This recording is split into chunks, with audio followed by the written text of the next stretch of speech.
Be ready. 15 seconds.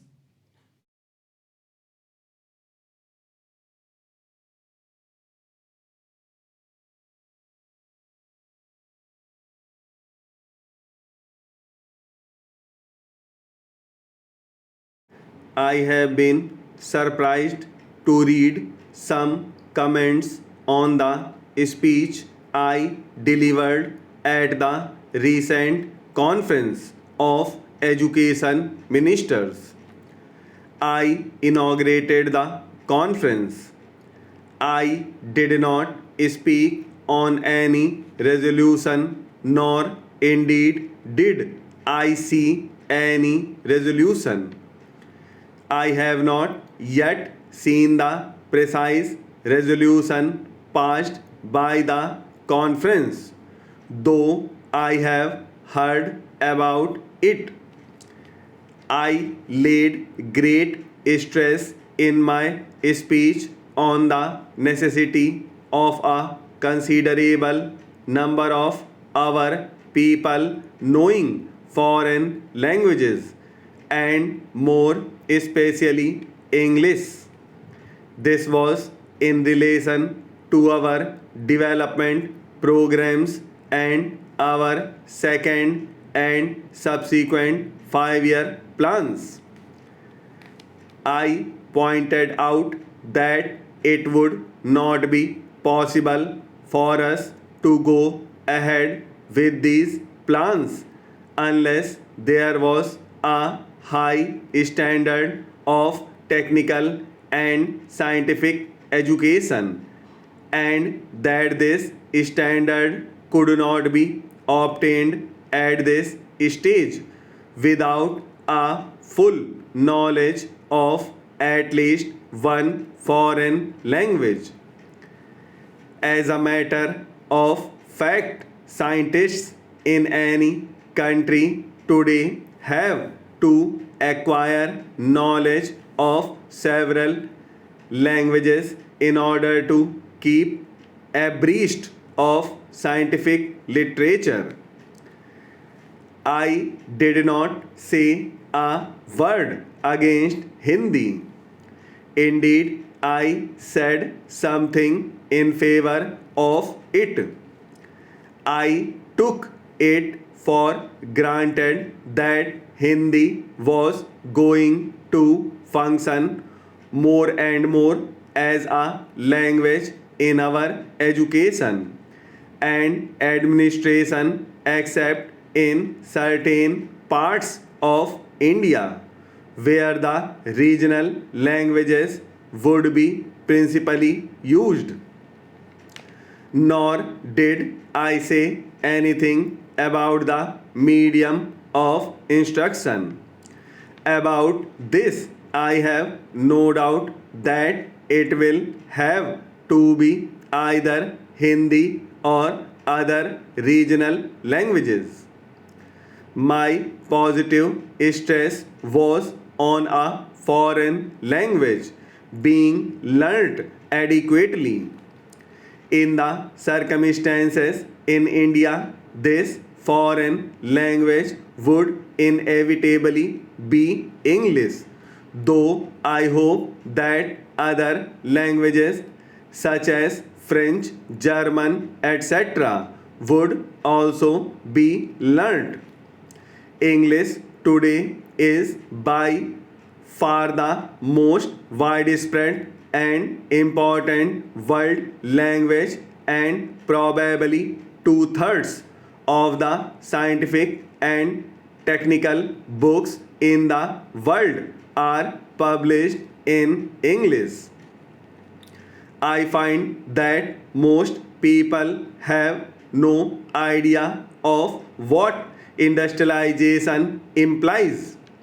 We discuss the financial aspect of it and vaguely think of factories and the like growing up. But the most vital part of industrialization is the training of manpower. We want a vast number of scientists, technologists, and engineers of various kinds. We also want to create a background in which these people grow. This problem of trained manpower is our major problem and that we have to solve. Our whole future progress depends on this process of industrialization and the use of higher techniques. It must be remembered that it takes long to train a first class scientist or technician. To put up a steel plant takes some years. It takes twice that time to train a technician who can run that steel plant. It takes 5 times as much time to train a competent atomic scientist as it takes to put up an atomic reactor. We have thus today to organize training for the people required for the second and third 5-year plans. We cannot delay this or else our planning and industrial progress will be automatically held up. It is obvious that this high class training cannot be given today and for some years to come without knowledge of a foreign language. It is possible and indeed desirable to give elementary scientific and technological training in Hindi or our other regional languages.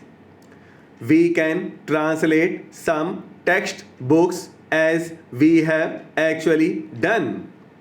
We can build up our technical terms in Hindi as we are doing. But we cannot produce the vast and complicated thought that lies behind this technical and industrial age by translating a few books or having a list of terms. Changes in technology today are so rapid that even books that are being printed get out of date very soon.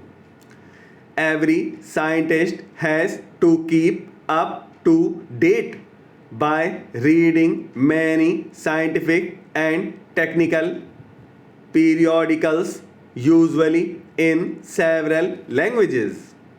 For this and other reasons, it seems to me essential for us to continue in a big way adequate teaching of English as a second language. I say English because that is the easiest foreign language for us to learn and is the most important.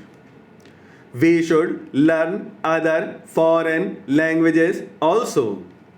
Personally, I think that even from the cultural point of view, in addition to the point of view of developing and widening the scope of Hindi and our other languages, it is necessary for us to keep in intimate touch with and have adequate knowledge of foreign languages. Only thus can the stream of thought come to us from various parts of the world. This will enrich Hindi and gradually make it a vehicle of this new thought which will go to other countries, possible through Hindi. I fear that many of our people have little conception of the world we live in. this world of automation and atomic energy. We are living through a period of revolution and we have to face a struggle for survival for our country and not merely for achieving higher standard.